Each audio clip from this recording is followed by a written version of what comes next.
As the Senate Judiciary Committee gets ready to hear from Supreme Court nominee Brett Kavanaugh and one of his accusers tomorrow, Kavanaugh's college behavior has become quite the topic among his classmates at Yale. Some had high praise for the nominee, and others pushed back on the notion of Kavanaugh's choir boy image implied in his recent interview. Liz Swisher, who described herself as a college friend of his, told the Washington Post, quote, "Brett was a sloppy drunk, and I know because I drank with him. I watched him drink more than a lot of people. He'd end up slurring his words, stumbling."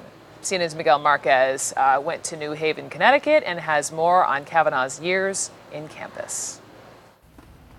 At Yale University, a partially remembered alleged incident, 35 years old. Will be the truth, the whole truth, and nothing but the truth. Now front and center in the high-powered fight over a crucial pick for the highest court in the land.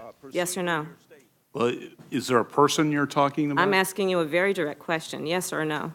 The claim: at an alcohol-fueled party in 1983 or 84, Brett Kavanaugh exposed himself in a very aggressive way to Debbie Ramirez when both were freshmen and both were drunk. I never did any such thing. Never did any such thing. The other people alleged to be there don't recall any such thing. If such a thing had happened, it would have been the talk of campus. The claim has added a layer of worry, angst, and protest for many on the political left over a nominee and his nominating process. Brett Kavanaugh is the best candidate on the horizon. Yale law professor Akil Reed Amar, a self-described liberal Democrat, testified on Kavanaugh's behalf and wrote an editorial in the New York Times supporting his appointment based on the legal strength of Judge Kavanaugh's written decisions. As a constitutional scholar, read what Judge Kavanaugh, as a judge, has written, and I thought that this overall work product placed him at the very top of all sitting federal Republican judges. He now has second thoughts. I have second thoughts because a second issue has arisen, and it's an issue about which, frankly, I don't have the facts. I don't think any American yet has the facts.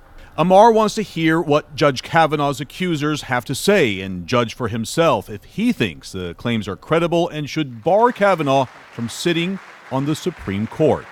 In a statement, James Roche, Kavanaugh's freshman roommate, remembers him as a normally reserved but a notably heavy drinker. Roche, a close friend of Debbie Ramirez, says he has no knowledge of the incident she describes, but that Kavanaugh could become aggressive and belligerent when he was very drunk. When he was at Yale as an undergrad, he joined a fraternity known as Delta Kappa Epsilon.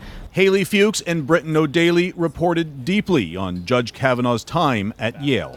This is a fraternity that heavily drew from the athlete scene at Yale, right? So Brett Kavanaugh is this guy. He liked to play a little bit of basketball at the side, wrote about sports for the Yale Daily News, was a big fan of that crowd. One picture appearing in the Yale Daily News during those years of DKE members, but not Kavanaugh, raising a flag made from female student undergarments.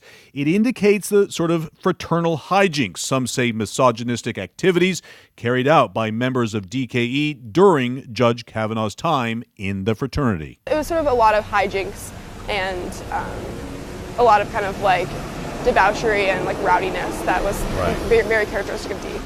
CNN contacted dozens of Judge Kavanaugh's classmates. Of those that did respond, many described DKE as a hard-partying fraternity. Most had positive memories of Kavanaugh, but not all.